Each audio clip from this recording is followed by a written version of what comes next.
మన తెలంగాణలో పెద్ద జాతర సమ్మక్క సారలమ్మ జాతర కదా. లక్షలు కాదు కోట్ల మంది వస్తారు దేశం నాలుగు దిక్కుల నుంచి. ఇక ఇప్పుడు ప్రపంచంలోనే పెద్ద జాతర నడుస్తుంది గదేనుల్లా మహాకుంభమేళ. గంగా యమున సరస్వతి నదులు కలిసే త్రివేణి సంగమం కాడ లక్షల మంది జనాలు పుణ్య స్నానాలు చేస్తారు. ఈ కుంభమేళాను చూసేదందుకు రెండు కళ్ళు సాలనే సాలై. మరి మనం గిట్ల త్రివేణి సంగమం కాడికే పోయేద్దాం. ఉష్కబోతే రాలనంత జనం అంటారు చూడు, ఆగో ఆ జన జాతర గిదే. దునియాలే పెద్ద జాతర మహాకుంభమేళ. లక్షలు కాదు కోట్ల మంది పుణ్యతానాలతోనే నడుస్తుంది.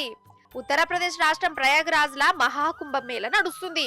3 నదులు కలిసే త్రివేణి సంగమం కాడ జనాలు పుణ్య స్నానాలు ఆచరించి మొక్కులు తీర్చుకుంటారు. పొద్దుగాల స్టార్ట్ అయిన గంటల్నే 35 లక్షల మంది పుణ్యతానాలు చేసిరట. ఇక చీకటి వడయాలకు 1 కోటి మందికి మీదనే దాటిర్రు. మొత్తం 45 రోజుల నడుస్తుంది ఈ మహాకుంభమేళ. మన దేశం నుంచే కాదు విదేశాల నుంచి కూడా భక్తులు వస్తురు. దగ్గర 40 కోట్ల మంది దాకా వస్తారని అంటుర్రు. 40 కోట్ల మంది ఒక్క జాగల ఖర్చుడంటే ఒక్కసారి ఊహించుకోరి ఎట్లుంటదో ఆ త్రివేణి సంగమం.